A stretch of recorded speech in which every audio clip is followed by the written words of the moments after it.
Desde 2005, o ano em que eu li O Homem Mais Rico da Babilônia, até hoje, eu já li 125 livros sobre dinheiro. E eu vou ser bem franco, tá? Alguns foram bem ruins, só que outros, eles mudaram a minha vida. E nesse vídeo aqui, eu separei as principais lições que eu aprendi com esses livros e colocando alguns aprendizados em prática que me fizeram ganhar mais, investir melhor e construir uma vida muito mais rica e muito mais feliz. Eu quero começar com a primeira lição, que é para você fugir do caminho padrão para o enriquecimento. A lógica de enriquecer é simples, já mostrei ela nesse gráfico aqui algumas vezes. Só que a interpretação mais comum desse gráfico é uma interpretação do tipo: o negócio é poupar o máximo possível, né? Poupa lá 30, 50, 100 reais por mês, investe lá no longo prazo, tudo vai dar certo. E tem muito educador financeiro, inclusive, que prega isso. Esse caminho, sim, ele pode funcionar, só que ele é longe de ser o melhor, e inclusive todos os educadores financeiros, pelo menos os que eu conheço ou os que eu já vi o trabalho online, enriqueceram de um jeito bem diferente. Eles não focaram em poupar o máximo possível, e sim em aumentar a sua renda ao máximo possível. Eu não sou muito fã desse caminho tradicional,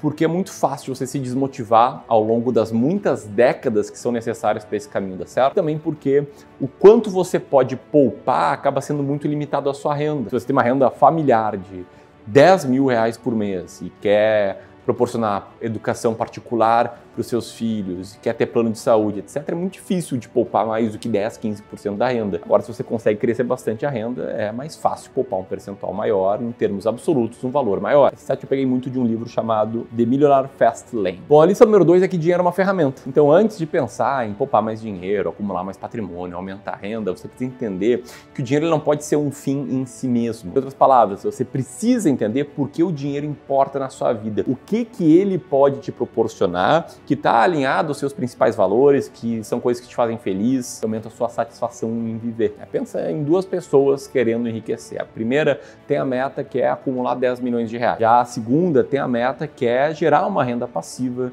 de 50 mil reais por mês, para que eu possa proporcionar uma boa criação para os meus filhos, viajar o mundo com eles e passar muito mais tempo com a minha família. Não é meio evidente que a segunda pessoa vai ter muito mais motivação para chegar lá do que a primeira, que está vendo o dinheiro como um fim em si mesmo? Enfim, uma forma interessante de entender por que o dinheiro importa na sua vida é fazer essa pergunta, né? Por que o dinheiro importa para mim? Abre o documento, sai escrevendo sua resposta. Outra forma bem legal, que para mim funcionou muito bem, é fazer um exercício que funciona da seguinte forma, tá? Você pega um papel, uma folha de papel, tem que ser analógico mesmo, tá? Dobra ela pela metade e depois pela metade de novo. Você vai ficar com 4 quadrantes nesse papel.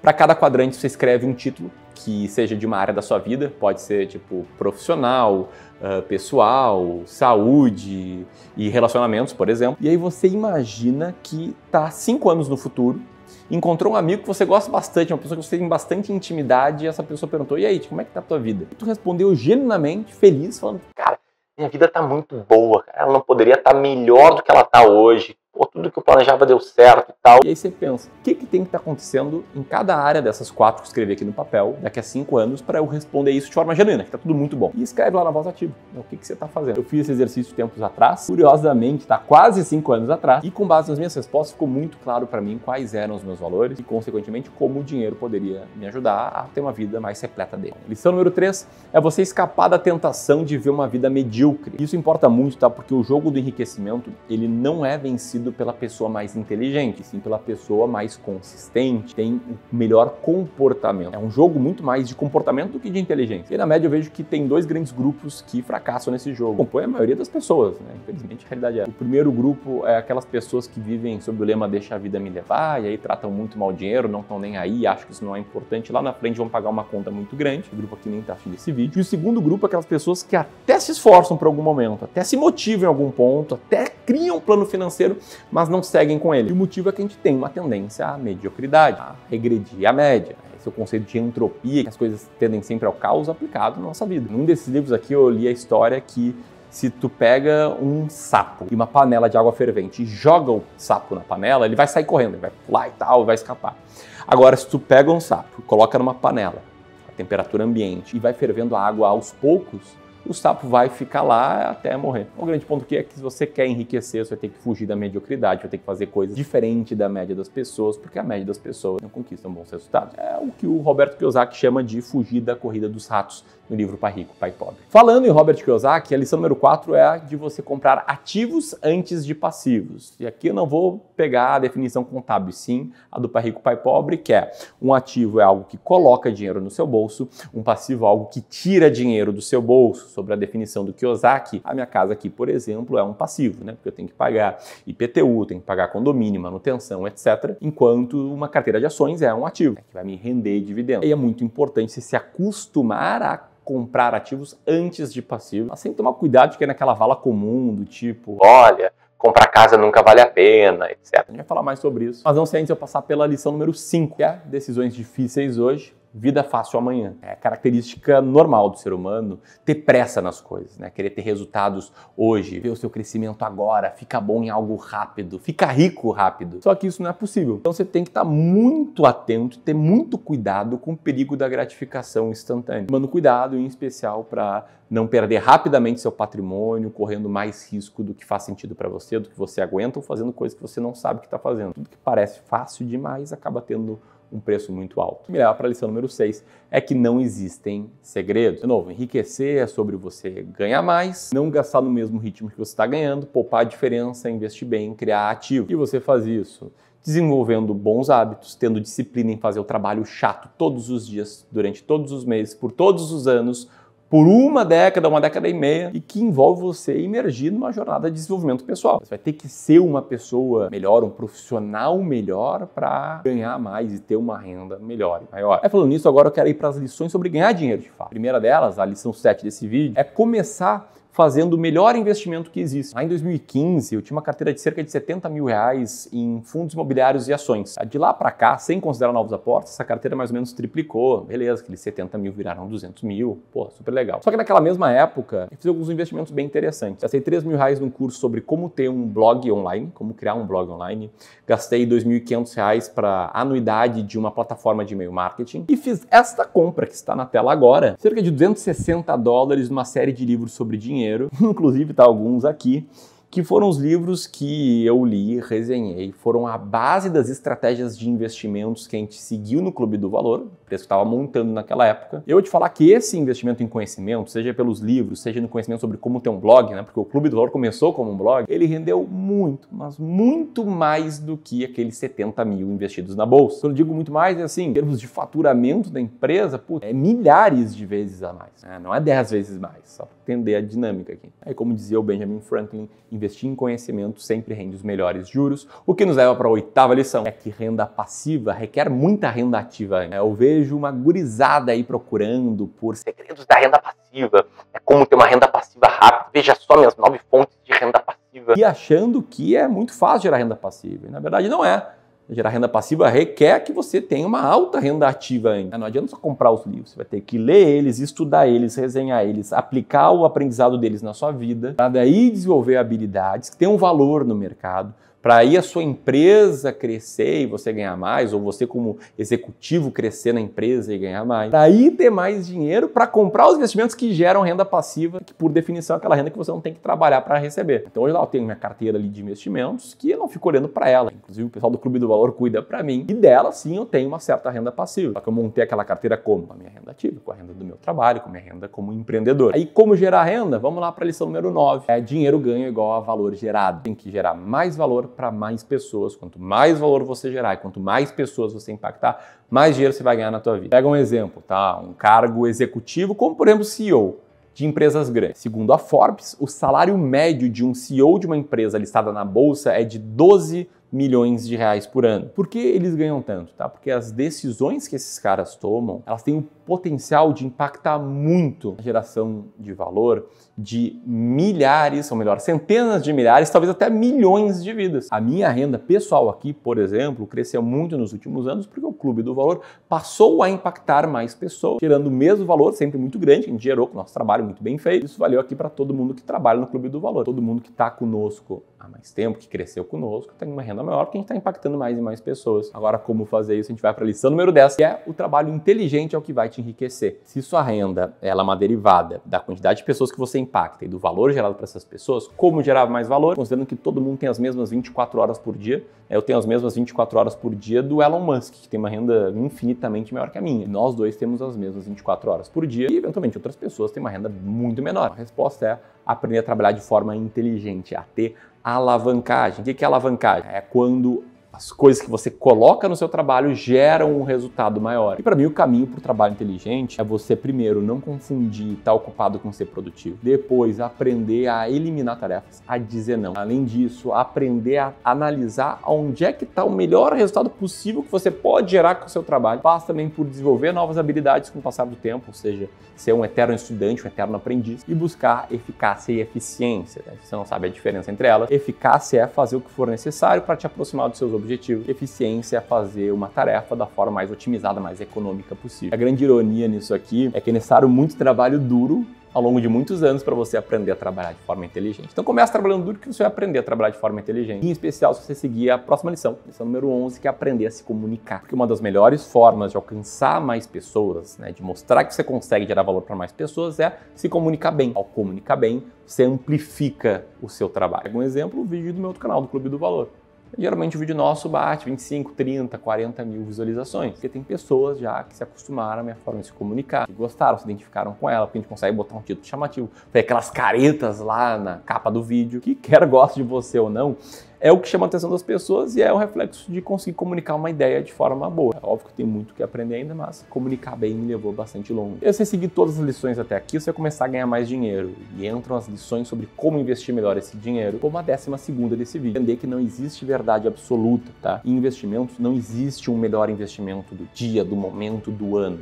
O que existe é uma melhor carteira de investimentos feita sob medida para ti. Exemplo, aqui no Clube do Valor a gente tem clientes que seguem essa carteira aqui de investimentos, uma carteira com 60% de peso em renda variável e 40% de renda fixa.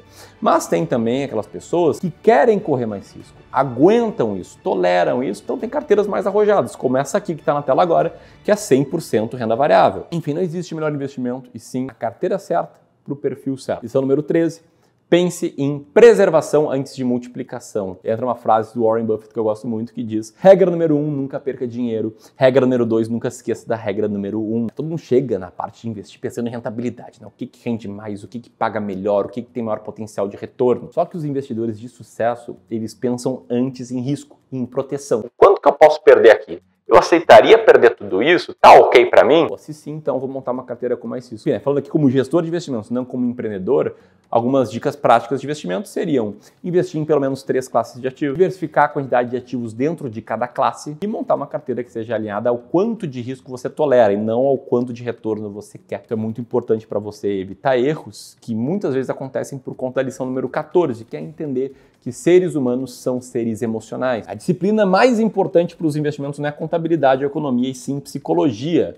Foi o que falou o Howard Marks, um grande investidor. E até antigamente, né, a maioria dos estudos acadêmicos sobre investimentos partiam do pressuposto de que os seres humanos eram racionais, que iam tomar a melhor decisão, a decisão mais racional sempre. Hoje em dia ficou bem claro que essa premissa, que veio muito forte nos anos 60, 70, ela estava completamente equivocada, que os seres humanos não são racionais. Pelo contrário, eles são irracionais. Eles são enviesados, eles têm vieses, atalhos do cérebro, atalhos do comportamento que vêm da nossa evolução. Por exemplo, aversão à perda. Um viés que diz que se a gente perde, por exemplo, 10 mil reais, a gente vai ter uma dor muito maior do que se a gente ganha a mesma quantia, se a gente ganhar 10 mil reais. Viés da confirmação, que é o viés que diz que a gente procura mais informações que vão confirmar a nossa ideia que a gente tinha anteriormente do que descartar ela. Viés da disponibilidade, que diz que as informações que estão mais facilmente disponíveis no nosso cérebro, que a gente consegue acessar com mais facilidade, ou que a gente recebeu há menos tempo, que são mais recentes, acabam sendo informações que a gente dá um peso maior do que as informações mais importantes para uma tomada de decisão específica. Enfim, o problema não é que os seres humanos são irracionais, o problema é que muitos não sabem que são. E sabendo que você é, para investir melhor, é só seguir a lição número 15, que é automatizar as suas decisões de investimento. Para mim, a melhor forma de investir é seguir modelos matemáticos, modelos que não dependam da avaliação humana, e sim de regras claras. O Joe Greenblatt, autor de um livro que eu gostei bastante, dá para ver ele aqui, ó, esse azulzinho aqui, se eu puxar, eu vou derrubar toda a pilha aqui. Ele propõe, nesse livro, The Little Book That Beats the Market, uma estratégia totalmente matemática de seleção de ações. E depois de escrever o livro, ele testou com seus clientes se a estratégia matemática funcionava melhor com ou sem avaliação humana.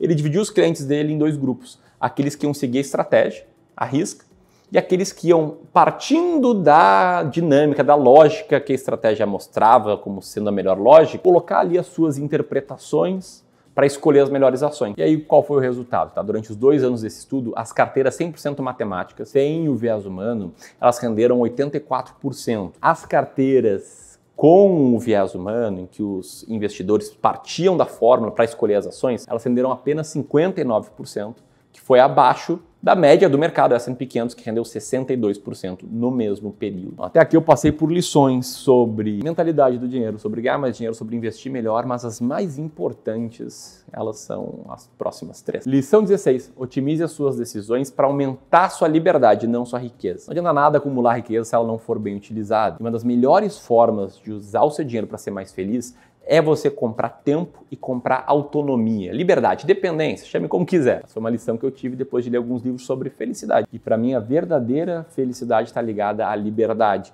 Ou seja, ela chega quando você usa o seu dinheiro, por exemplo, para poder viajar mais, para poder passar mais tempo perto das pessoas que você ama, para poder seguir os seus sonhos sem medo do custo financeiro que eles têm, para você não ter a obrigação de ter um determinado horário para acordar, para você não sentir pressão financeira, não ter medo de boletos, esse tipo de coisa. Eu vou te dar a real, tá? A sensação de ver uma vida plenamente livre é uma das melhores sensações que eu já experimentei. Isso só foi possível quando eu passei a otimizar as minhas decisões, meu patrimônio para liberdade e não para mais riqueza. O que nos leva à lição 17, que é saiba o momento certo para comprar passivos. Lembra que eu falei aqui, ó, que a minha casa ela é um passivo, porque ela traz um monte de conta junto, ela tira dinheiro do meu bolso, enquanto uma ação é um ativo em que paga dividendos para mim? Pois bem, tem gente que é tão obcecada em acumular mais e mais e mais ativos que elas acabam se negando ou se privando de gastar parte das suas fortunas, parte da sua riqueza para comprar passivo. A definição do Kiyosaki, né? Me refiro aqui a casa própria, a uma casa na praia, a um carro legal, esse tipo de coisa. Um exemplo é comigo, tá? Até pouco tempo atrás, a ideia de viajar de avião de classe executiva me deixava nervoso. Não importava o preço. Eu pensava, porra, eu não vou pagar 3 vezes o preço de uma passagem para ir para o mesmo lugar. Hoje em dia, curiosamente, eu ando viajando muito mais de classe executiva do que classe normal, o que me faz muito bem. Eu fico feliz, eu chego descansado, eu curto o momento do início da viagem, do fim da viagem, e daquela sensação de liberdade, do tipo, porra, legal, eu posso, não vai me quebrar, o patrimônio continua legal e dane-se. Enfim, é curioso olhar que nos anos de 2019 e 2020, eu tinha como um objetivo, né, uma meta do ano,